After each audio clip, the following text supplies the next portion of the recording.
Whereas Allen Ginsberg has made a lasting impact as a poet and a scholar, and whereas his candor and scholarship has served as an inspiration to an entire generation, now therefore I, Mayor of the City of Boulder, do hereby designate Sunday, July 3rd as Allen Ginsberg Day.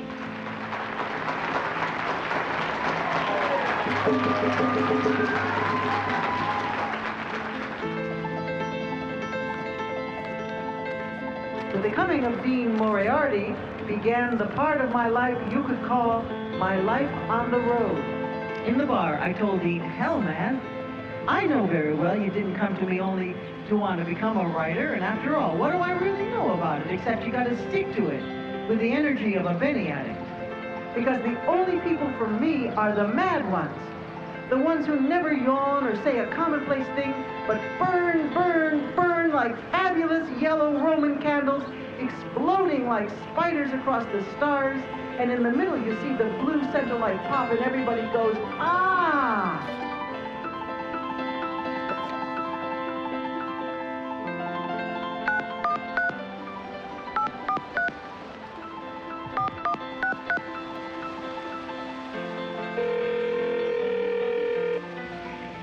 Hello, Ed.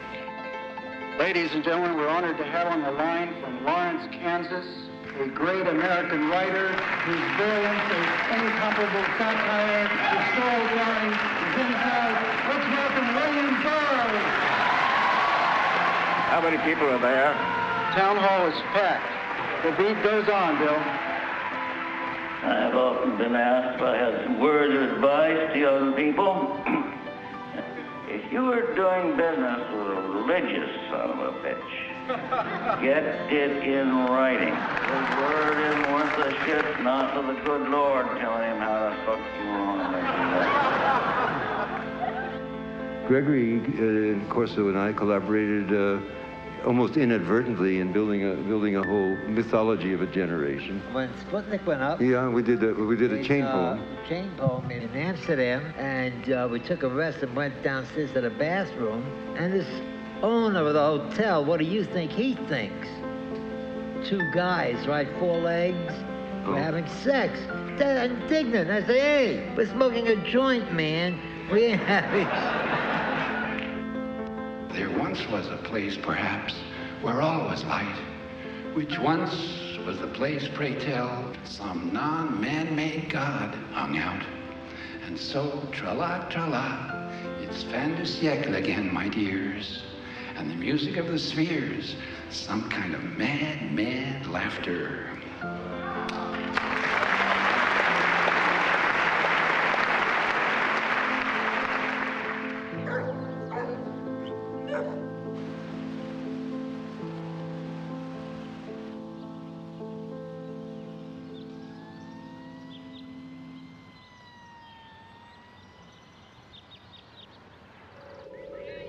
Space, like the final frontier, man. These are the voyages of the hip Starship Enterprise. Captain, permission to beam Lawrence Ferlinghetti aboard. Permission like granted. Where are we headed, man? To like the planet Bungo. They were the lonely voices of dissent in the 1950s, outsiders and proud of it. They were the artists who called themselves Beats. Hear the sound, zoom, zoom, zoom. Zoom, zoom, zoom, Balachate, Sputnik, H-bomb, explosion, explosion, explosion, bang!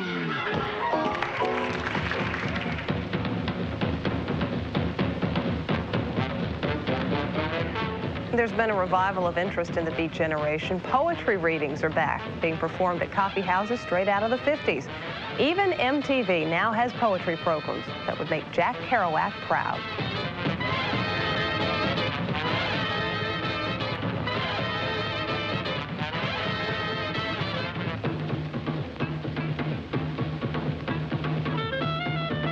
I feel all dead inside, backed up in a dark corner. And I don't know who's hitting me. Shorty, get me that fight from Quinn. I want money, do you understand? Money! I forbid. Better buy a gun and shoot yourself. You need money to buy a gun.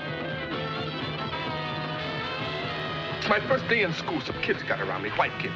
They said, "Hey, you, is your father a monkey?" I was dumb. I smiled and said no. Well, they wiped that smile right off my face. They beat it off. I had to get beat up a couple of more times before I found out that if you're colored, you stink.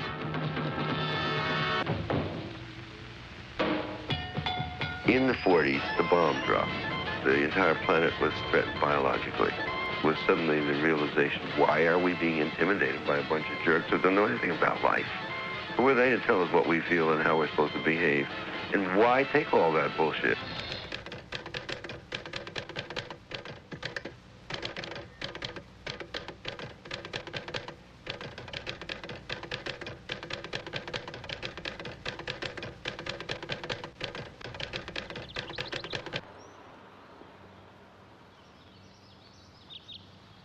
We're at Columbia University now, and the connection here with the Beats is that this is where Jack Kerouac and Allen Ginsberg met, and the catalytic reaction began that became the Beat movement, and that was one of the forces that helped create and I think shape the movements of the 1960s. Now, Kerouac comes down from your own fair state of Massachusetts, from Lowell.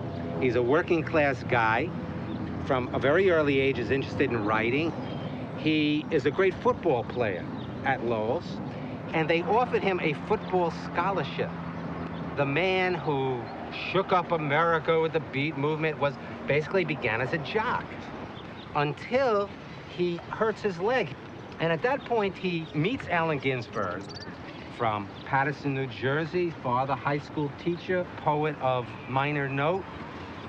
And they're not talking too much about football. They were interested in something very corny, trying to find truth and meaning in life. We weren't trying to make a social revolution particularly. We were just trying to propose our own souls to ourselves. Were they lovers? We felt very close to each other, just intuitively, but, without any overt sexual thing, except that I was in love with him. I had a crush on him, I had a crush on everybody. They found African-American culture fascinating. They related to weird people like William Burroughs. Jack and I went up to investigate your soul. We both really thought you were real interesting and dignified and weird, but intelligent. Jack said, Bill's the most intelligent man in America. Did they take a lot of drugs? Did they take a lot of drugs? Cannabis, datura, coca.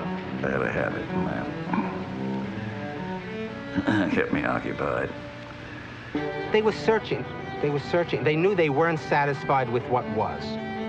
And that's why we're here at Columbia, trying to inhale the atmosphere that once nurtured people who dared to be different.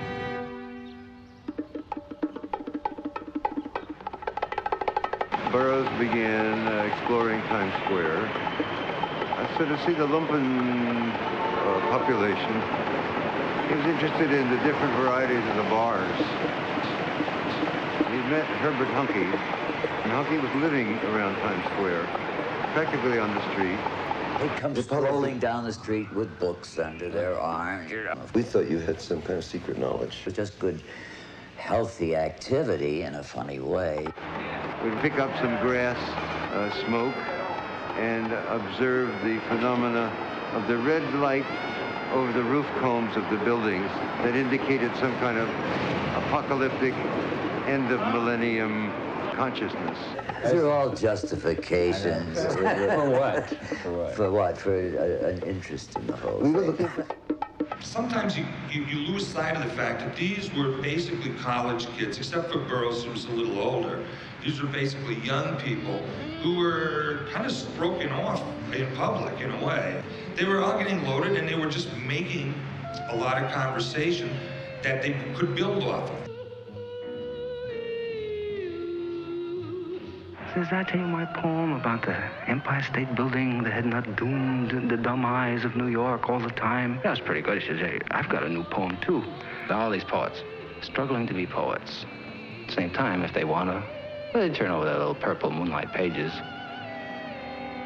in which their secret naked doodlings do show.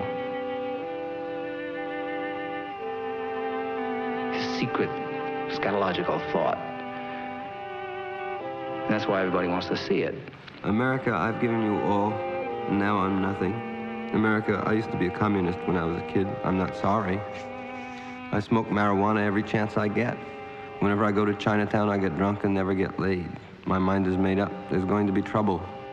I have told you that I will offer my beliefs, my affiliations, and everything else to the American public, and they will know where I stand, as they do from what I have written. Stand away from the stand. I have written for Americanism for many years, and I shall stand away from the stand. Fight for the Bill of Rights, which you are trying to destroy. This man away from the stand. The country had gotten energized into the war effort of the Second World War, and when the men came back. One thing, there was the GI Bill was there. A lot of people went to school that never would have gone to school, went to the universities. There was a feeling of that America was getting a fresh start, was getting a real start. 3 years or so after the end of the war, the draft is back. The Korean War then in the early 50s, the McCarthy hearings, the House Un-American Activities Committee, the execution of the Rosenbergs, the sense of a status quo, business as usual, a kind of stolid, even comfort.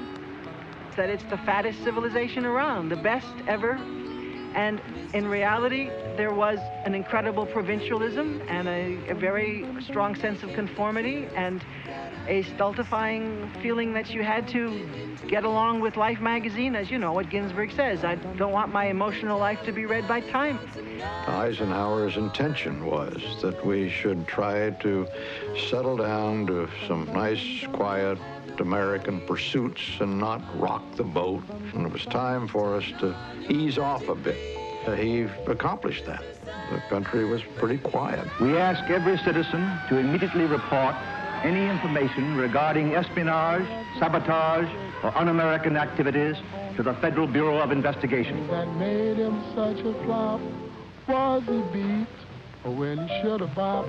It was such a schizophrenic distinction between the private world of what everybody knew and talked about, like black culture or tea-head culture of those years, or just sexual culture or gay culture. There were all these marginalized cultures which were never represented in public.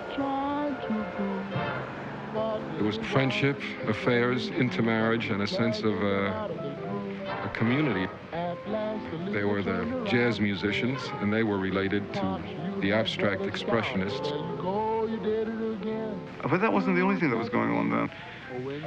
The poetry scene was important, but there was also the living theater was going on then.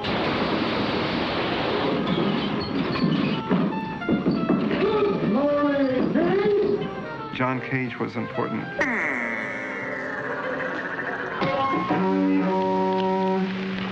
Happenings were happening then. There was a joy and an optimism. The music reflected that. Charlie Parker and Dizzy Gillespie were breaking down those walls. It's all insane. Then you look back, you look away, around, everything is coming in from everywhere in the sound of the jazz. Hi, hey. We were our own audience. I mean, Kerouac wrote 7 books, or 14 books before they were published. We were more or less united, I would say. Sports increased awareness, increased freedom. There were little connections that were making and they were building. What you had here, as near as I can tell, was a collection or a gathering of very, very great intelligence.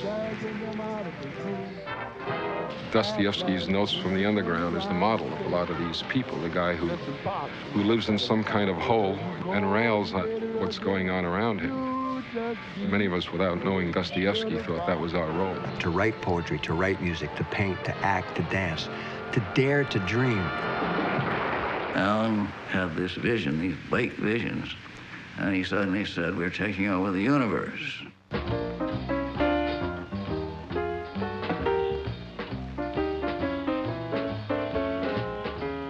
C'est vous qui l'avez inventé, ce terme-là, Beat Generation. J'ai entendu des vieux bonhommes dire ça, des vieux nègres. Ouais. Dans le sens de écrasé, vaincu. Lee. Well, beat, got the bebop beat so that you have a sense of timing. Then there's the Catholic thing of beatitude, you know, like sacred and holy. Beatitude. Hunky gave it as one I would usually give it. If somebody wants to tell you their problem and all that, you say, not now, man, I'm beat.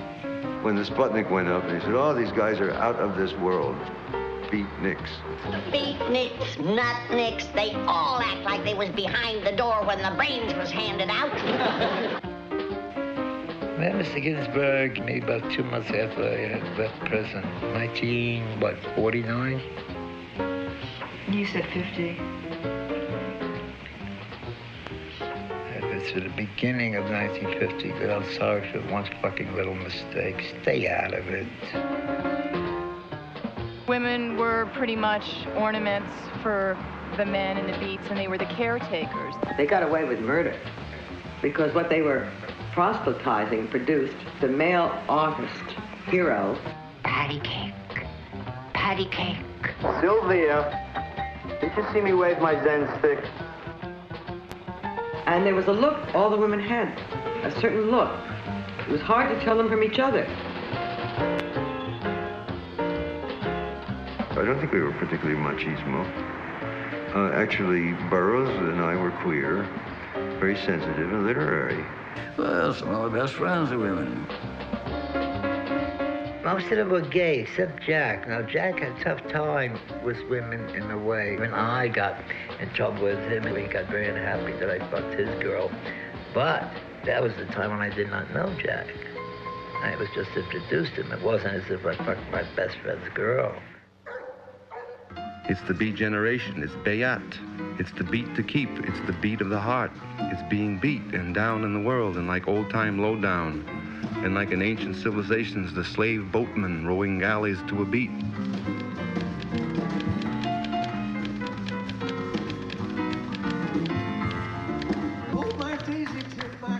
We didn't expect to be represented in public. We just wanted to represent ourselves and write for heaven, or, you know, building up treasures in heaven. I think Kerouac despaired of ever having his work published. I read the book, and I was simply stunned. I said then I believed that it was as perfect an expression of a generation as Hemingway's The Sun Also Rises. Kerouac was a writer. That is, he wrote. The difference being a bullfighter who fights a bull is different from a bullshitter who makes passes with no bull there. Truman Capote got jealous and went on the Tonight Show and said I wasn't writing, it was typing. Fuck yeah. And now Truman's at the Great Tonight Show and this guy's still wearing his white coat while Jack's 15 books are translated into 11 languages all over the world. Life magazine came around to interview us for an article on the Beat Generation. And I thought, Jesus, if they think that we have anything to say, they must be scraping the bottom of the barrel. They must be pretty desperate. Now the lesson is over. Get on your feet and go to town and dig the beat. Jack, got a couple of square questions, but I think the answers will be interesting. How long did it take you to write On the Road? 3 weeks. 3 weeks? Jeez, that's amazing. How long were you on the road itself? 7 years. 7 years. I was on the road once for 3 weeks, and it took me 7 years to write about it. Or the other way around. I've heard that you write so fast that you don't like to use regular typing paper, but instead you prefer to use one big, long roll of paper. Is that true? Yeah. When I write narrative novels, and I want to change my narrative thought, I keep going. Wonderful part of Jack's On the Road was when he said, our battered suitcases were piled on the sidewalk again. We had longer ways to go, but no matter. The road is life. I'd often dreamed of going west to see the country, always vaguely planning and never taking off. I left with my canvas bag and took off for the Pacific Ocean. The whole nation was tilting westward. It was like a drink that had been stirred with the Second World War, and it hadn't settled down yet. Somewhere along the line, I knew there'd be girls, visions, everything. Somewhere along the line, Burroughs would be handed. There's just nothing like being out on American road. You get outside, something happens to you, and when you're traveling through outside, the wind goes over the top of your head, and you get a static charge. You'll see people with their hair standing on end like this who've been driving a long time, and their eyes kind of wild. It's a high.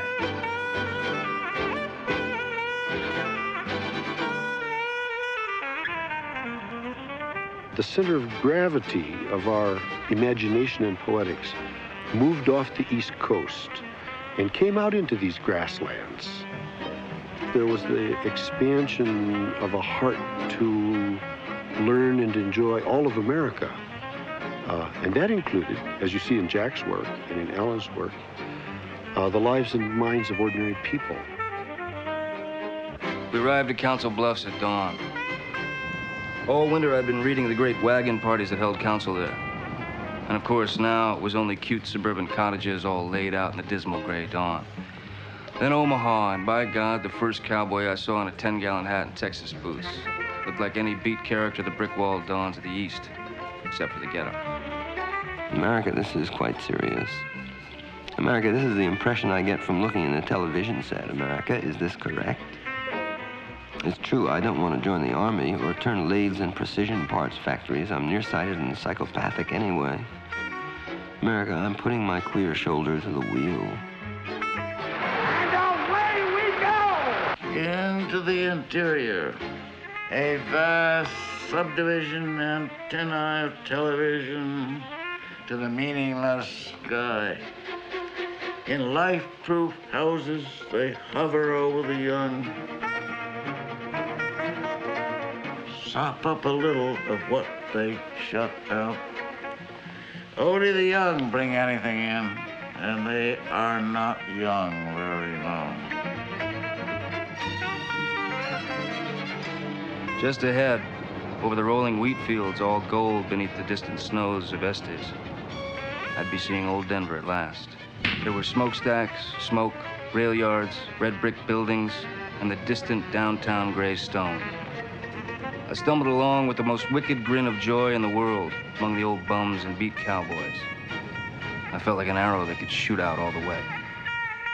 A high tower on a wide plain. If you climb up one floor, you'll see 1,000 miles more.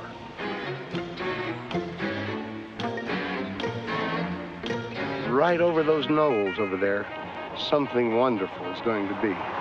But you found out the more you went, there was just more knolls. So, in America, when the sun goes down, and I sit on the old broken down river pier watching the long, long skies over New Jersey, and sense all that raw land that rolls in one unbelievable huge bulge over to the West Coast, and all that road going. Think of Dean Moriarty, I even think of old Dean Moriarty, the father we never found. Think of Dean Moriarty, I think of Dean Moriarty.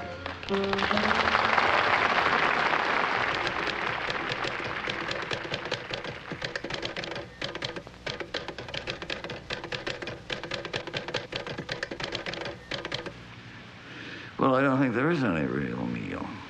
Kerouac's, I think, had a sort of an idealized figure of Neal as this on-the-road character. I mean, he's sort of the on-the-road personified. It was such an overwhelming trip. Cassady, I don't know. It's hard to even know what to say about Cassady. He was so singular. He was the first person I met who he himself was the art. A lot of people thought he was crazy, you know. A lot of people were afraid of him, and most people I know didn't understand him at all, you know. But he was like a musician. He was like Charlie Mingus. He played the bass line. Whatever else happened was happening around his bass line, and he used the gearshift and the bus and kind of going. Jack was in poker faces, bullets back with bits. No one was there, but I waited. Neal hunched at the wheel, putting everyone in stitches. Right, see you, bragging about some nurses screwed while driving through Nebraska. When she came, she honked the horn. Cassady was a sort of self-taught prison boy who came to New York to go con Kerouac into teaching him how to write. He was a great driver. He's always behind. And I don't mean a fast driver, I mean a great driver.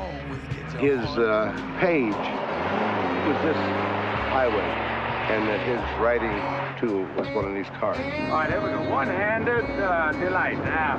No, that's masturbating. No. Nothing in the world he liked better than get about 6 scared kids in the car and bring them back about 3 days later, and their eyes looked like fried boats. His special thing was that he could remember the chain of thought that went before that led up to a moment of conversation. Come in here yesterday and jumping and jittery around, and so it looked like I was high, so I just let people think I was high. Everybody has forms, everything's known, and the forms are changing. There's no life in the forms. Just his whole body language and everything was so communicative. It was just amazing. It's already too late. The Pentagon is taking care of all that. We're doing this deliberately. As far as that goes. The Pentagon is doing what to the road? Well, I don't know who's running the country. Do you? We began rolling in the foothills before Oakland and saw stretched out ahead of us the fabulous white city of San Francisco. No more land, yelled Dean. Can't go no further because there ain't no more land. The war displaced everyone, and they didn't go back home. It was a little like after any war, and it was certainly like after the Civil War when people like Mark Twain were displaced and ended up in San Francisco. He was a carpetbagger in a way, just like the East Coast beats were all carpetbaggers, including myself. We're in a tradition of dissidence. So we started City Lights. The idea was to create a literary meeting place. There was already cultivated a San Francisco Renaissance. There always was a anarchist, pacifist, anti-Stalinist, anti-authoritarian, literary, bohemian, anti-war circle. People who want to be themselves, basically. People who want to remain true to their very being. People who don't want to play the game. People who want to be whatever they are. And that manifested itself in literature and painting, in bohemian parties, poetry readings. I would go into a macho bar and jump on the pool table and read some poems. Now, either I got beat up or I made $50. Most of the times I made $50. It was a cold night in the big city where love is the roar and death is the beat, and I yelled like a madman at the top of my voice. Everybody sing, everybody sing. And I started to sing a song about pretty flowers, and then the men in their white coats came with their jackets, and I told them to sing also. Let's sing a song. Let's sing a song. And they took me away, away, away from the roar and the beat, the beat, the beat. Let's sing a song. Like, man, I'm here, and I mean, I've met a swinging group here. I like First to Go the most, man, because, I mean, the town jumps, you know? I mean, there are a lot of scenes, man, and so, I mean, it's like that, you know? Kenneth Rexroth is sort of the philosopher, the anarchist philosopher who preceded us in San Francisco, said that San Francisco was to the artists as Barcelona was to the Spanish anarchists. That is, it was a haven for thinking and feeling people. In those days, we were all outlaws. Anybody who had feelings of their own, or had their hair a little bit too long, or had an idea of their own, or wanted to experience new states of consciousness, or to deepen themselves, or to grow a soul, or to feel anything out of the ordinary, was a renegade. I'm Stephen Ronan, beat historian. Here I am at 3119 Fillmore, location of the former Six Gallery, where poet Allen Ginsberg debuted his poem Howl, and history hasn't been the same since. Rexroth had been invited to organize a reading at the Six Gallery.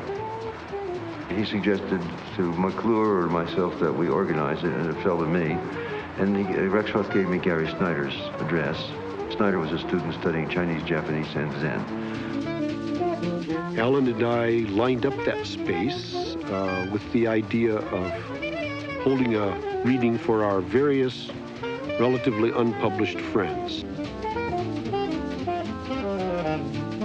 what we were interested in was our own writing and talking with people who were also trying to write and paint and whatever else, and trying to get our way someplace else, get a new start that would gently replace a lot of this slobber. And we stepped out on the stage. With Kerouac in the audience, with Neal Cassady in the audience.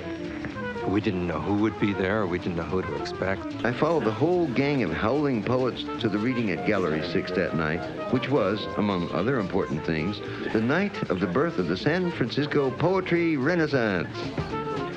Scores of people stood around in the darkened gallery, straining to hear every word of the amazing poetry reading as I wandered from group to group, urging them to glug a slug from the jug, or wandered back and sat on the right side of the stage, giving out little wows and guesses of approval.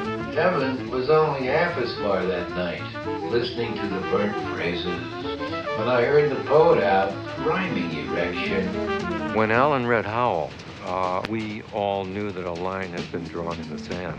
We decided that we would put our foot on that line that Alan drew. I was there, and the next morning I sent a telegram to Allen Ginsberg saying, I greet you at the beginning of a great career. When do we get the manuscript? I had a conversation with Rexroth the next day. I said, gee, I'm going to be famous in San Francisco or in North Beach. And he said, you're going to be famous from bridge to bridge. The first edition was printed in England. It was seized by the U.S. Customs in San Francisco. All during the trial, we were still selling it. But we never took the book out of the window. There were a series of trials in the late 50s that liberated the word, and that meant a whole spiritual liberation after that. It's really hard to get that kind of publicity. What I've always loved about Al is precisely his bravery. I once wrote a poem about him. It went like this. Sometimes I think that ugly little queer, that four-eyed kike is the bravest man in America.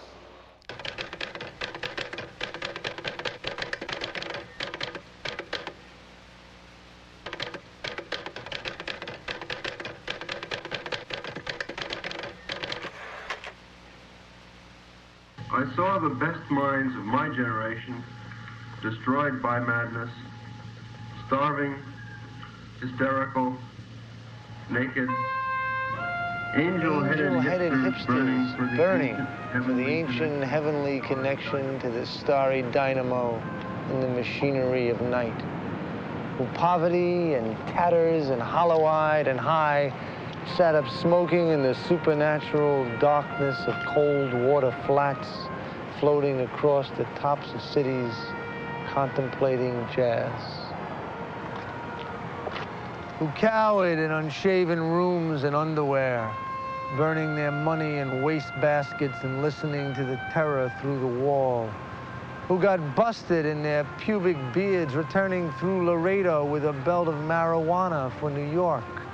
Who ate fire in paint hotels or drank turpentine in Paradise Alley. Death or purgatory, their torsos night after night with dreams, with drugs, with waking nightmares. Peyote solidities of walls, green trees, cemetery dawns, white drunkenness over the rooftops, storefront burrows, a tea-head, joyride, neon blinking traffic light, sun, the moon and tree vibrations in the roaring winter dusks. Who talk continuously 70 hours from park to pad to bar to Bellevue to museum to the Brooklyn Bridge, a lost battalion of platonic conversationalists jumping down the stoops, off fire escapes, off windowsills, off the Empire State, out of the moon. Yakety-yakketing, screaming, vomiting, whispering facts and memories and anecdotes and eyeball kicks and shocks of hospitals and jails and wars. Who loaned it through the streets of Idaho seeking visionary Indian angels, who were visionary Indian angels, who howled on their knees in the subway and were dragged off the roof waving genitals and manuscripts. who wandered around and around at midnight in the railroad yard, wondering where to go, and went, leaving no broken hearts, who lit cigarettes in boxcars, racketing through snow toward lonesome farms and grandfather night, and rose, reincarnate, in the ghostly clothes of jazz, in the gold horn shadow of the band. Carl Sullivan!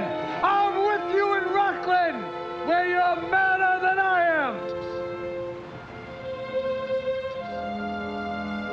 am. I'm with you in Rockland, where we wake up electrified out of the coma by our own souls. Airplanes roaring over the roof, they've come to drop. Angelic bombs, the hospital illuminates itself. Imaginary walls collapse. Oh, skinny legions run outside. Oh, starry-spangled shock of mercy. The eternal war is here. Oh, victory! Forget your underwear! We're free! I'm with you in Rockland.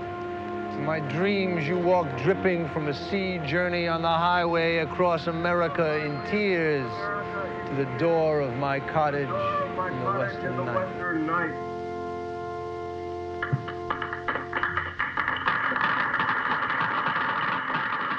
The poem had an immense effect on me, and I felt immediately that Ginsberg was at the least a major poet and maybe a genius. I had no idea that it would be famous. No idea that it was of such value to other people. Apparently it was.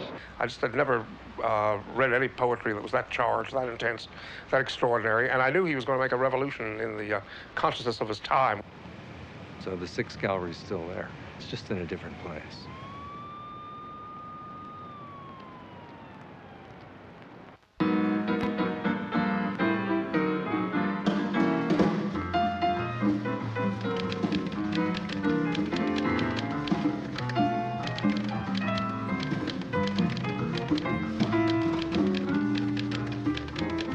Once a month, we will book a comedian who will offend everybody. There are words that offend me. Let's see, Governor Farbus, segregation offend me. Nighttime television offends me, some nighttime television. Both rabbis and priests, S-H-I-T. Only one F-U-C-Ks. Are you what's loosely called a beatnik? No, I'm a poet and a painter and sculptor. In other words, you're out of work? That's right. Come to be healed, come to be saved, screaming and laughing down the beach, strangling each other, devouring flesh and gnawing on fingers broken and bones of splintered. Voices heard in Venice. They're dirty. They never clean up, and then their mode of living is with their free love and their free meals and their free paths, they call them. You have sometimes done it as if you always knew how it was properly done. And you knew it was there, and you knew that you were there, and you would have done it better in a way than anybody in a long time.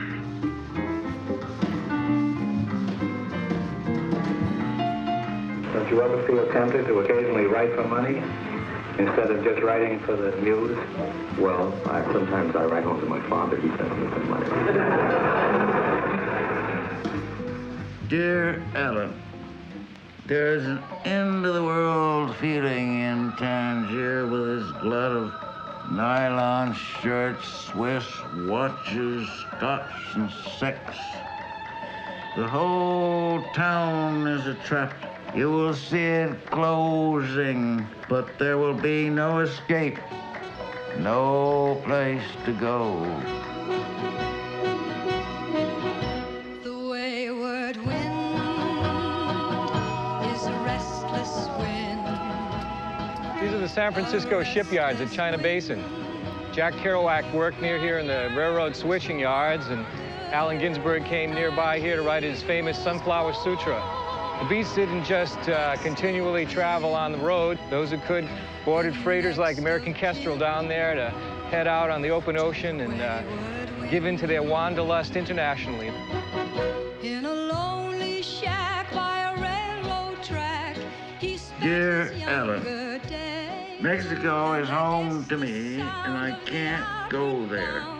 Made him a slave to his wandering ways. Got a letter from my lawyer. I am sentenced in absentia. Is a restless wind, a restless wind. I think she said to Bill, well, shoot that off my head.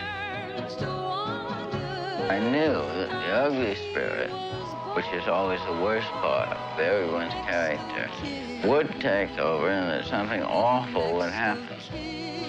Just an absolute piece of insanity. It was then that he began writing.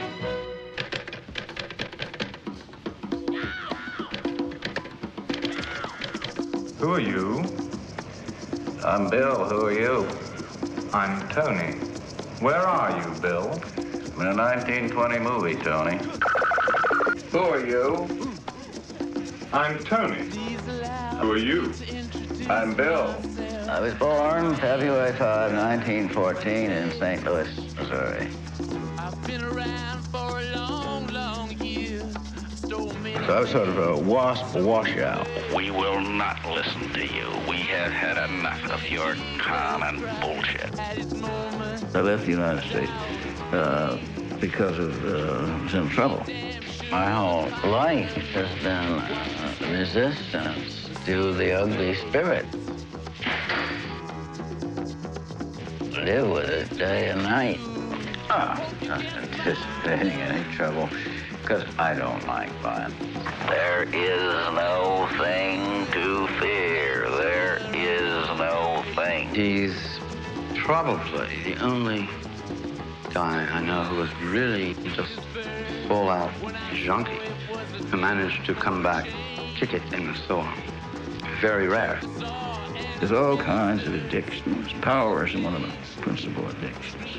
When they got the power, they look sleek, satisfied. They're getting it steady. Thou shalt not blow pot smoke into the face of thy pet. He could punch a typewriter or he could punch a tape recorder to death in shorter time than any man that I've ever known. He had such enormous energy in those days and such enormous intention behind what he was doing. Take the enclosed copy of this letter, cut along the lines, rearrange, putting section 1 by section 3 and section 2 by section 4. Now you will hear my voice. Brian had made these cut-ups of various magazines. First cut-ups were very, very funny. Then it wasn't so funny anymore. Life is a cut-up. Every time you look out the window, when you walk down the street, you're continually being caught by random factors. This is a fact of human perception, and the cut-up simply made this explicit. How does it seem to you now? How does it seem to you now? Thank you. Good. Look at that. Thank you. Surrealism is a kind of automatic writing. Rimbaud's phrase was a systematic derangement of the senses, and the idea being that the senses are to some extent ideological, formed by external pressures. Cowards, open fire. And so you shatter that, break it up, drugs, extreme experiences, kinky sex.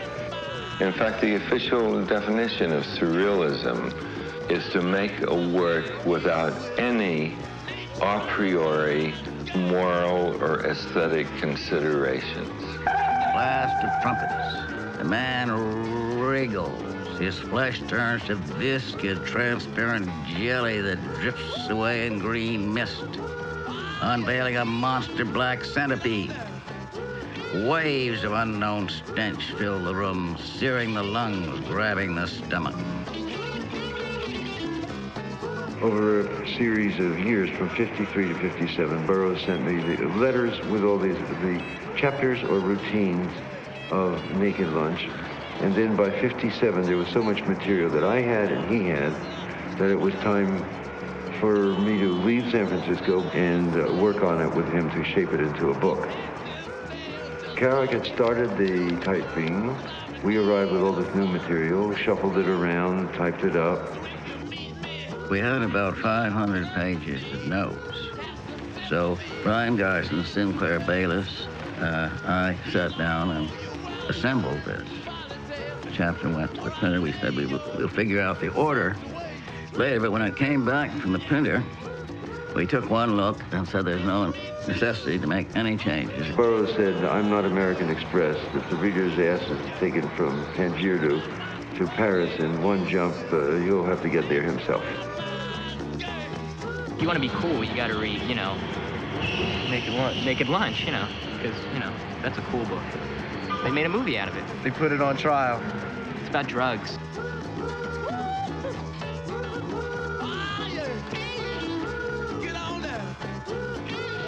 There's certain requirements. If someone can't stand hours, years of solitude, sitting in a chair alone in a room, he should look for another trade, I think.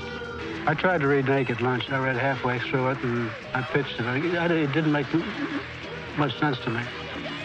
It just sort of disgusted me. Thou shalt not be such a shit you don't know you are one. Mr. Burroughs, do you regret anything in your life? I have no precise memory of writing the notes which have been published under the title Naked Lunch. The title was suggested by Jack Kerouac. The title means exactly what the words say, Naked Lunch, a frozen moment when everyone sees what is on the end of every fork. I can feel the heat closing in. I feel them out there making their moves, setting up their devil-doll stool pigeons, crooning over my spoon and dropper I throw away at Washington Square Station. Vault a turnstile, 2 flights down the iron stairs, catch an uptown A train. Young, good-looking, crew-cut, Ivy League advertising-type fruit pulls the door back for me. I'm evidently his idea of a character. You know the type. He comes on with bartenders and cab drivers talking about right hooks and the Dodgers. Call the counterman a knee-dicks by his first name, a real asshole. And right on time, this narcotic stick in the white trench coat. Now imagine, tailing somebody in a white trench coat. Trying to pass as a fag, I guess? I can hear the way he would say it. Holding my outfit in his left hand, right hand on his piece. I think you dropped something, fella. But the subway is moving. They call me the exterminator.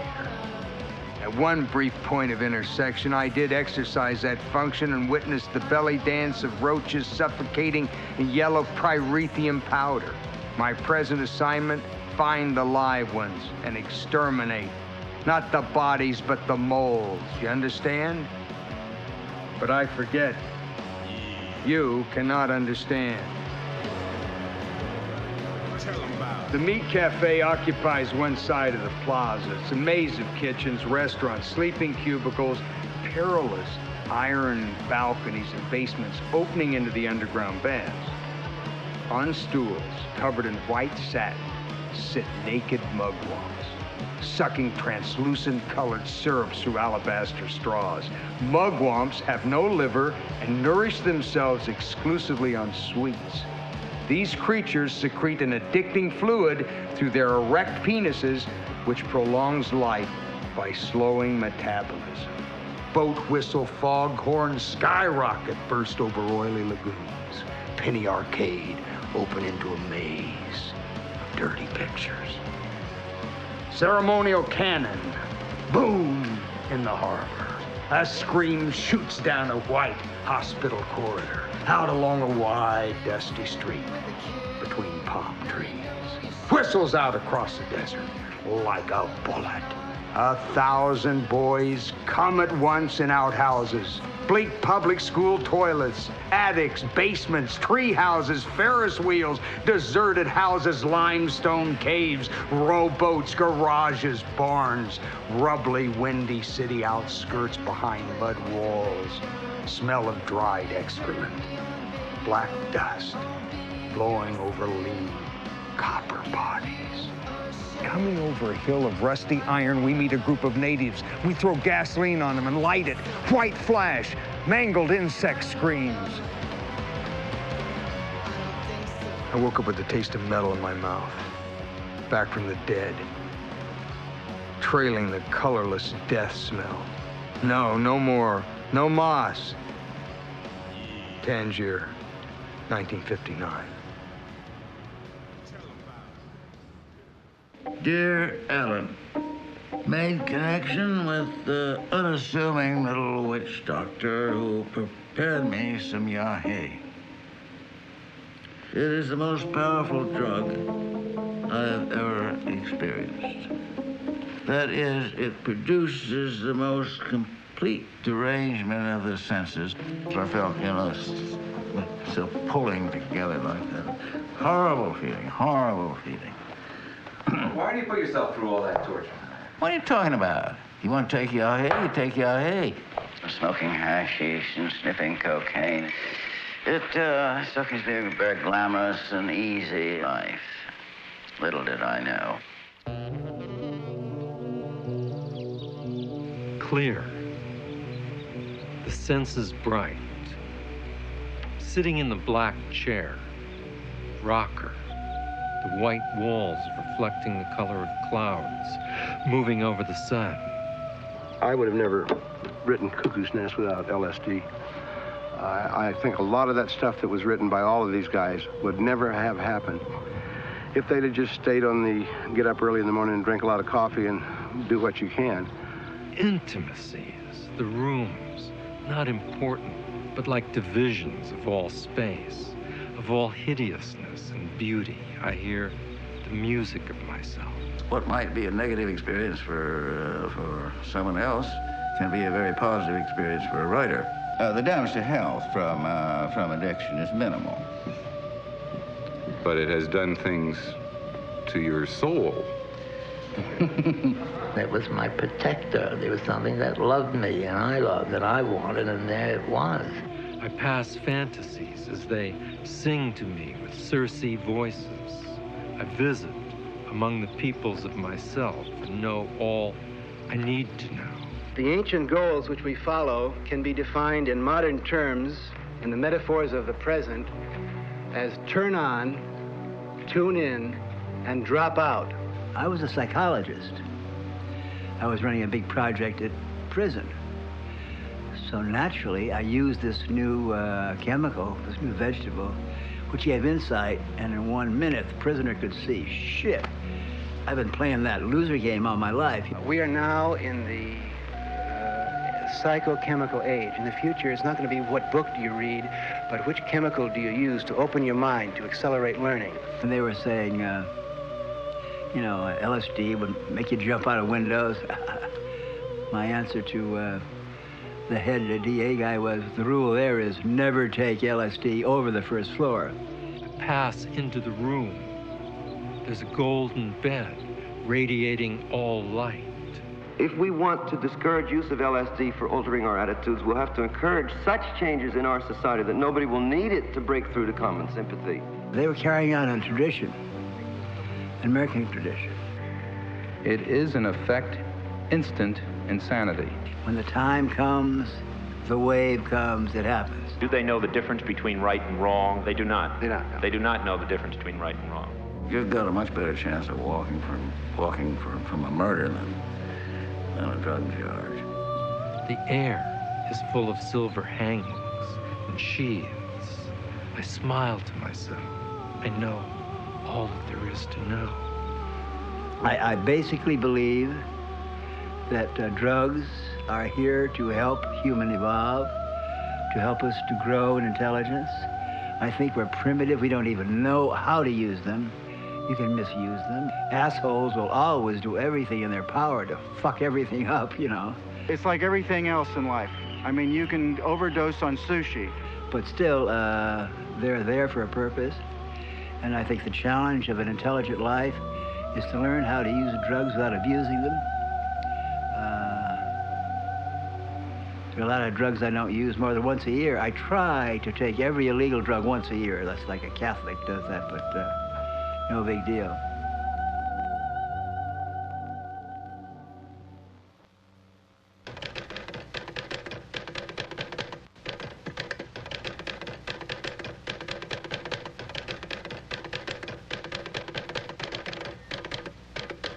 Good evening, fellow members of the Beat Generation. No, it's too piercing, man. It's too piercing. Well, I got to do the shout. No, man, it's too piercing. Like I don't dig loud noises. Well, you ruined the whole... Yeah, well, tough. I'll take my bongos and go, man. Only God can make a tree.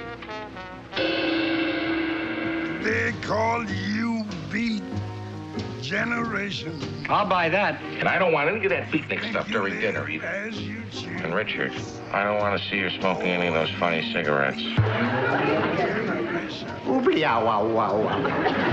Man like us, where can you get? Was a kind of beatnik craze around the end of the 50s. Oh, the reason we look for love is to protect ourselves from hate.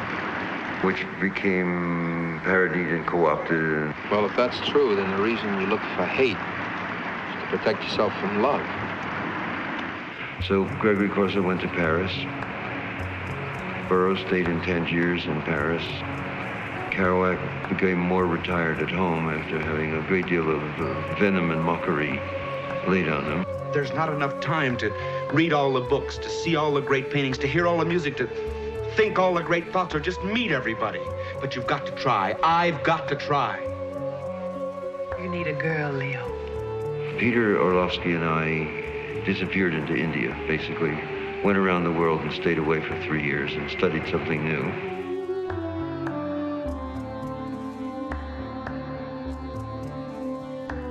Buddhism is intellectually an extraordinary accomplishment, a strikingly generous, compassionate, and persistent institution. So you're like the tree sitting there. Practically speaking, offering real teachings, meditation. Your muscles hanging from the trunk of the tree. How to see and understand one's own mind. Mouth closed, shoulders relaxed. And in the world, make us remember that our society includes the non-human people. So now, why don't we sit doing nothing? I was never really heavy into Buddhism. Get Allen Ginsberg to talk about that. He can go on and on and on. It's a big picture. It's a big heart. You think the Buddhists see what I see? Maybe they do see what I see. Who the fuck knows? They may just well see what I see. Thank you for your patience. So fucking beautiful.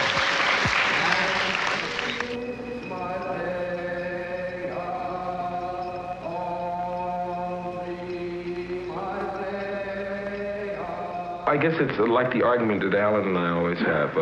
To me, Buddhism is another form of metaphysics. I'm a materialist. You know, my view is that the fundamental thing that exists is matter in motion. If I can have your heart, if I can have your prayers, if the good Lord is willing, I will continue to try to lead this nation and this world to peace.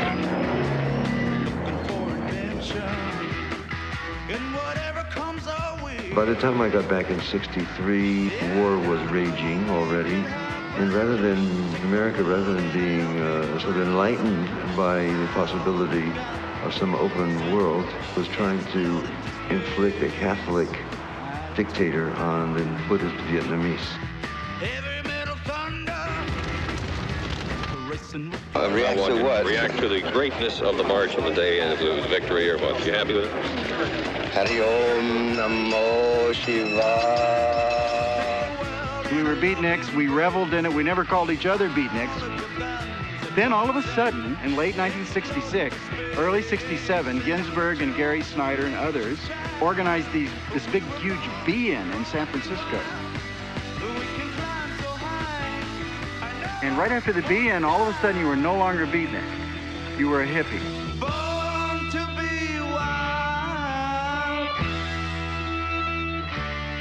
So I really didn't have any friends all through high school and college. There was nobody I could communicate with. And yet I knew that I couldn't be the only Martian.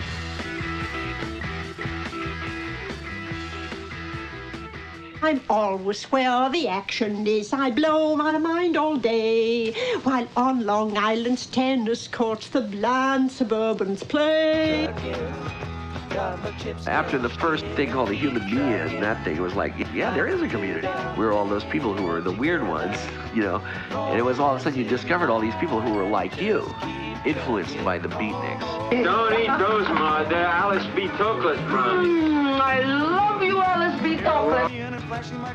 We would all like to be able to live an uncluttered life, if you know, and like think about moving the whole human race ahead a step. These young people were looking for a spiritual way to rebel against the American values, almost as an extension of what we'd begun doing in the 50s. They sort of looked on us as the elders of the tribe. And what is your whole attitude to life? And when you meet somebody, what is your attitude towards them? I don't like them. You don't? No. Sometimes the caring manifests itself as anger or other feelings that you might think of as negatives. Anything that has a strong charge is where your heart is lying. I think that the Vietnamese War is nothing but a plot between the North Vietnamese and the South Vietnamese, who are cousins, to get jeeps in the country. They're not very good plotters, are they? But they got a lot of jeeps. We were rebelling against a kind of rigidity in the culture, and the Beats seemed to point out that there were lots of room in the U.S. Constitution for more freedom. We are going to Chicago, about 250,000 of young, energetic love buddies, to engage in a youth international party, sing in, grope in, love in.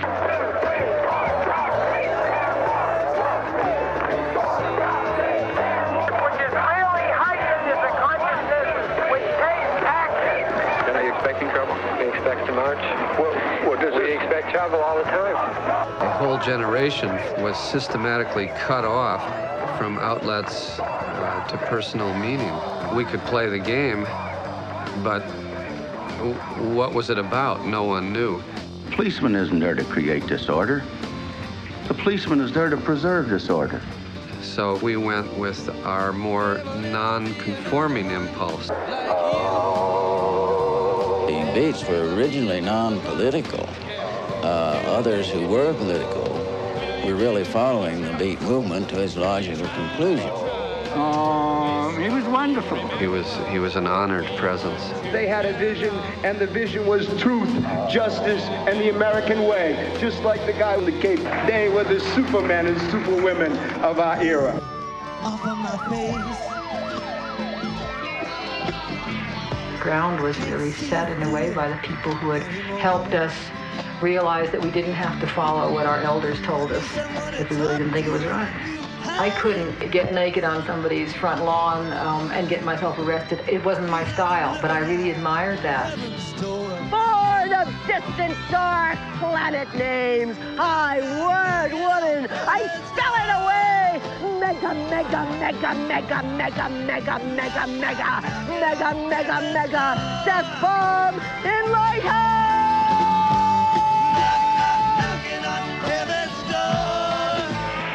There's a time when the operation of the machine becomes so odious, makes you so sick at heart that you can't take part.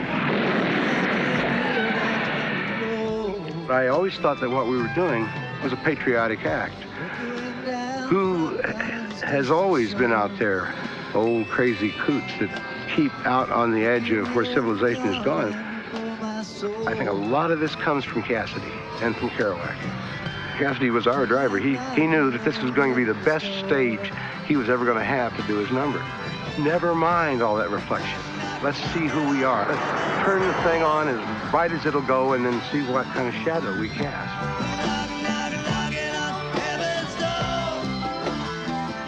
I put my back toward the screen and then spun and let the momentum carry the panel through the screen and window with a ripping crash. The glass splashed out in the moon like a bright, cold water baptizing the sleeping earth. I put my hand on the sill and vaulted after the panel into the moonlight.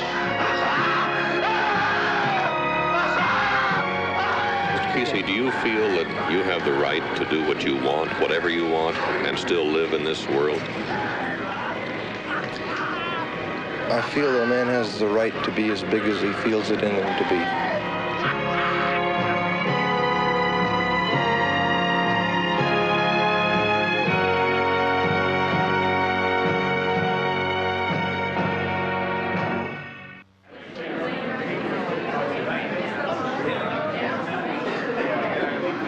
This is the death of Neal Cassady at San Miguel de Allende, where he died walking along the railroad tracks after getting stoned and whatever. You know, uppers and downers at the same time.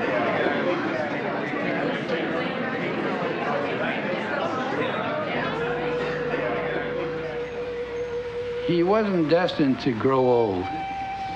He was always young, and he always will be. 100 years ago, he would have been on a horse, but his hot rod was his horse.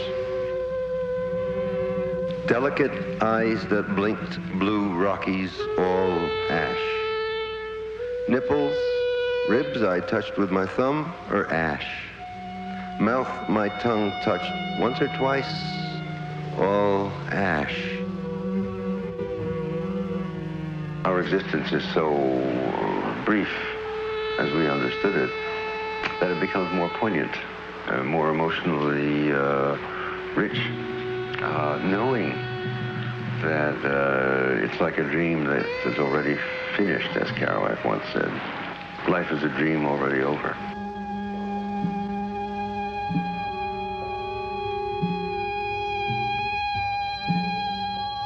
Jack suddenly one morning had a hemorrhage, apparently brought on by years and years of consuming alcohol, which I guess is the typical alcoholic's death.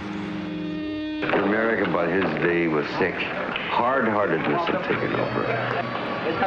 So I would say America broke his heart.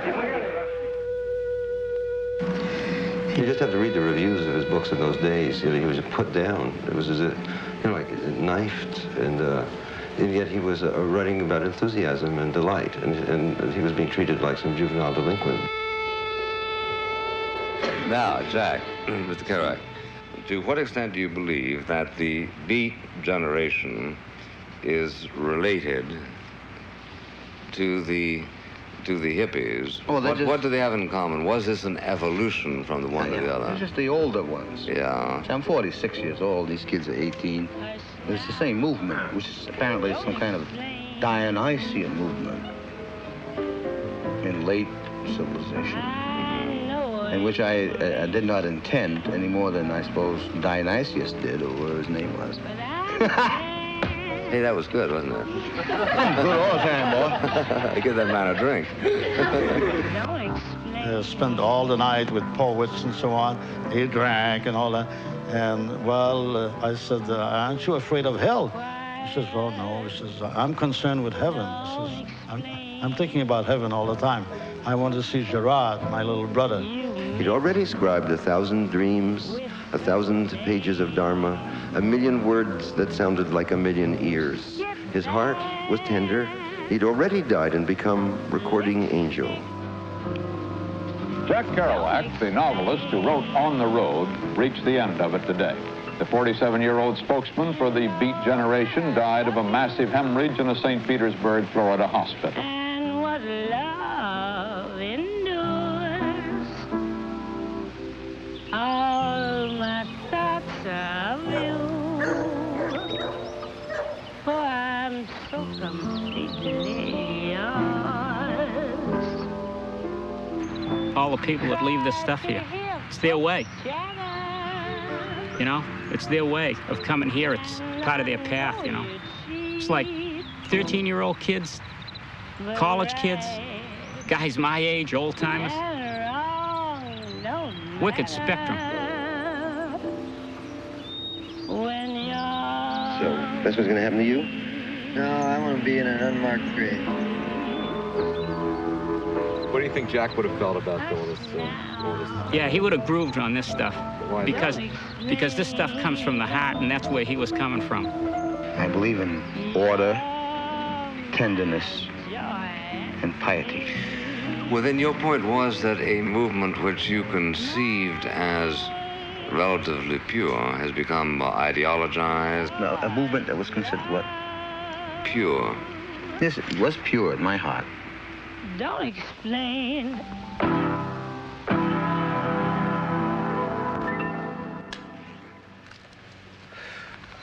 Belief and Technique for Modern Prose by Jack Kerouac. List of essentials. 1.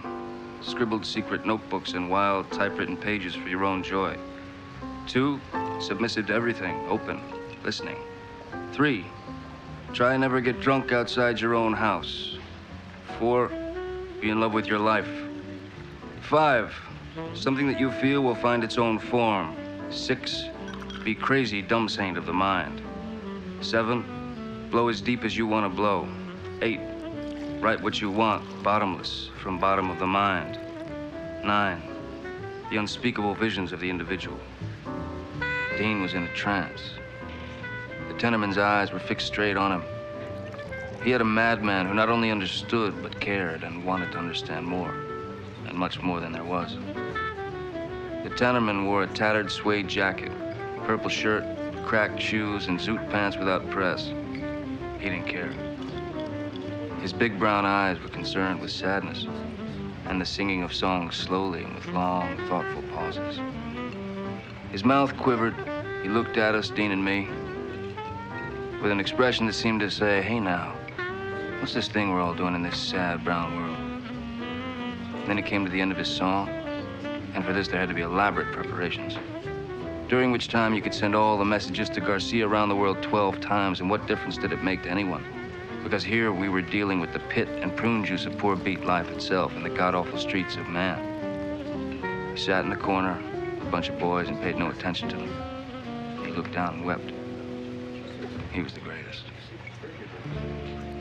I had put the light out, so in the dark, dancing, I kissed her.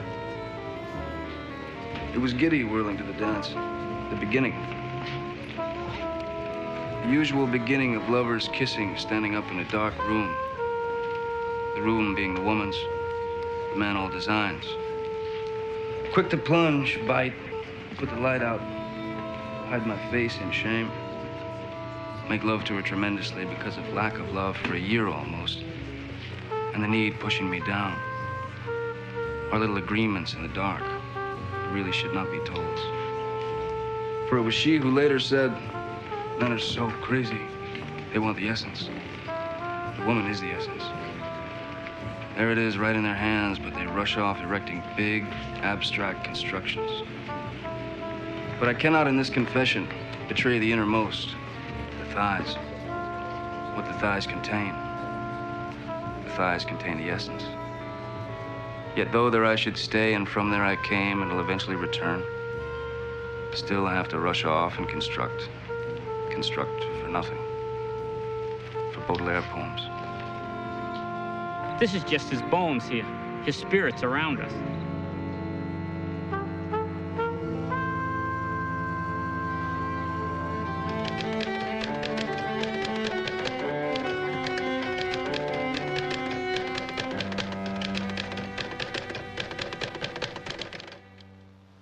I'd like an omelet, plain, and a chicken salad sandwich on wheat toast. 16 years ago, we were put down for being filthy, beatnik, sex, commie, dope fiends.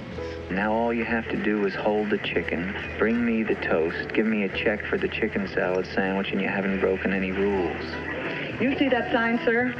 You see this sign? 16 years later, Alan's the respect of his elders, the love of his peers. Do you have nostalgia for the 50s and 60s now? Not at all. It's more interesting now. I mean, it's the same. It's all the 50s, 60s, 70s, same thing as now. It's eternity all the time, so there's no point having nostalgia for eternity. Bill's ever Bill, even though he stopped drugging and smoking cigarettes.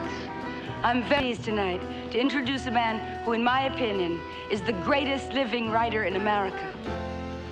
Me, I'm still considered unwashed, beatnik, sex, commie, dope fiend. You want to hit? Oh, Wyatt.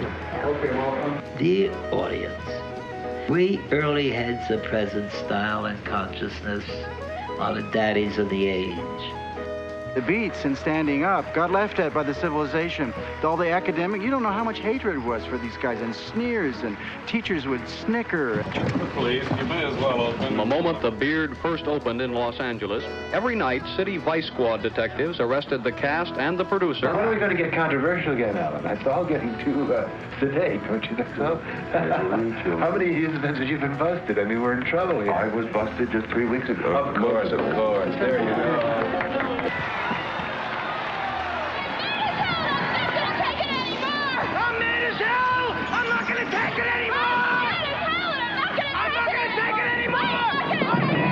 Literary movements for 200. Allen Ginsberg, Jack Kerouac, and Lawrence Ferlin Getty were part of this group of writers. Jeopardy, TV program.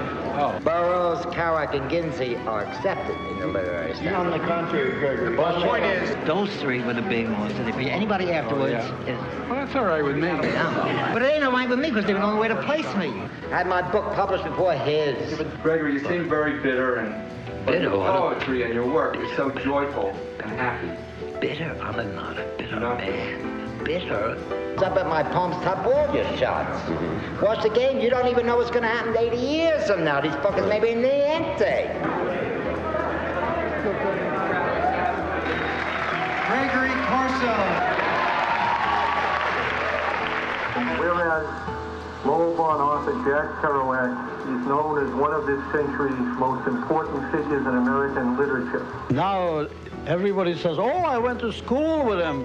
Oh, yes, I knew him very well. Your daddy, Jack. I am your real daughter that you never found. Love everlasting, Jen Michelle.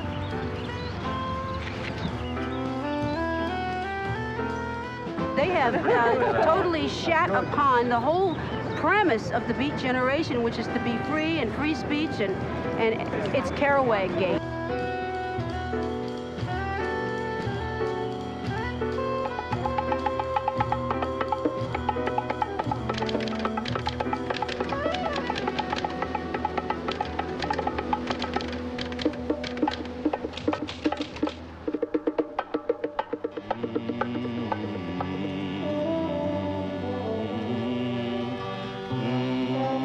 Ladies and gentlemen, an American hero, American bard, American genius.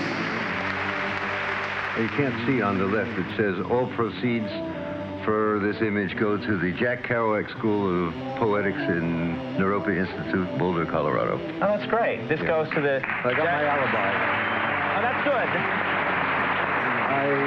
That's a good cause. I have my alibi for not selling out. Not many people do. No. True teacher, death, I do thank you for inspiring me to sing this blues. Father, breath, once more. Alan died April 5th, 1997. He said to me, I thought I would be terrified, but I'm exhilarated. His last words to me. Larry was another. I talked to Tim the night of his death. He said, why not? I saw God in the sky in the form of huge gold sunburning clouds above the desert. It seemed to point a finger at me and say, pass here and go on. You're on the road to heaven.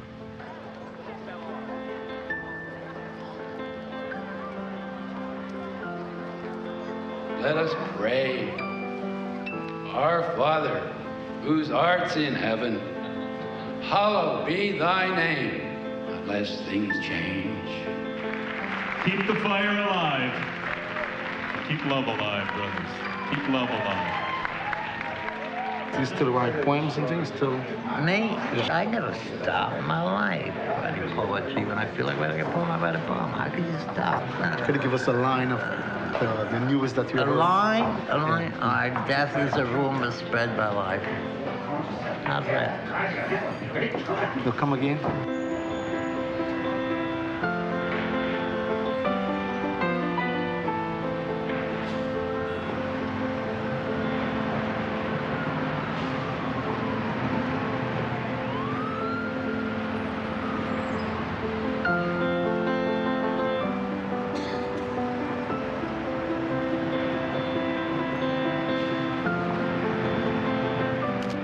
it's continuing a tradition. You know, it's continuing a tradition and finding our antecedents. I mean, so we have to look back before we can look forward. You should be putting me out of my misery. Give me some snack and a case of blackjack, and I will save us all from a world of shit. His legs were left in Vietnam. His arms were found in Sing Sing. His scalp is on Nixon's belt. His blood paints the streets of the ghetto. His eyes are still looking for Jesus to come down on some cloud and make everything all right when Jesus died in Attica.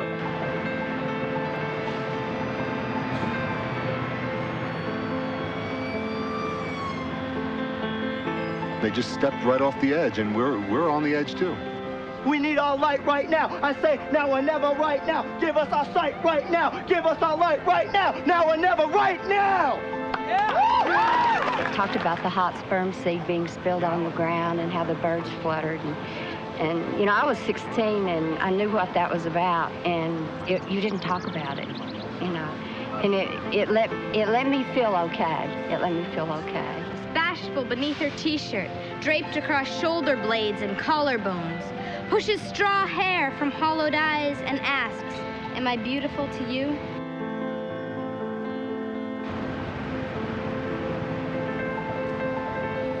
I could clearly see revealed the connection of her black seam stockings and her red garters, like two deadly circuits fused to activate a device of total annihilation.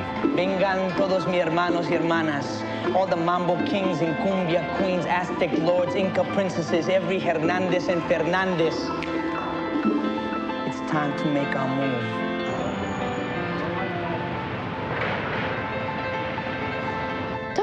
About it. I don't want to know about 6-year-old black girls getting raped by 12 pigs in KKK uniforms, carving up her belly and throwing her out in Staten Island like some kind of sack of garbage in a plastic sheet. Oh, MTV, you must shine like a beacon, for I am getting old and my knees are creaking. Please give these young people some food for thought. You really should.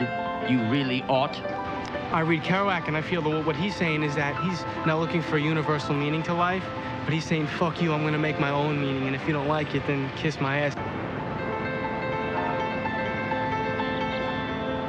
I was mute, tongue-tied, burdened by shadows and silence. Now I speak, and my burden is lightened, lifted, free. I know this body is impatient. I know I constitute only a meager voice and mind, yet I love. I want no sentimentality. I want no more than home.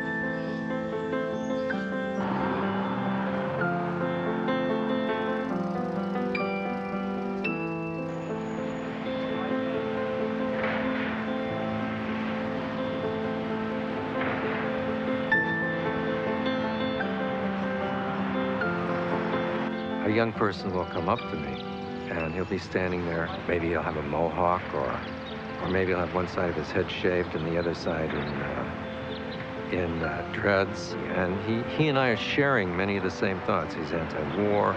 He believes in the environment. And that person will say, "Whatever happened to the Beats and to the '60s? Did they just get run over by the steamroller of the corporations?" And it makes me want to laugh, because this kid is so much like what so many people from that period made possible. He's standing there in his own natural, much freer body asking me those things, and it's kind of funny because I think, you know, you're us. Because we're the source.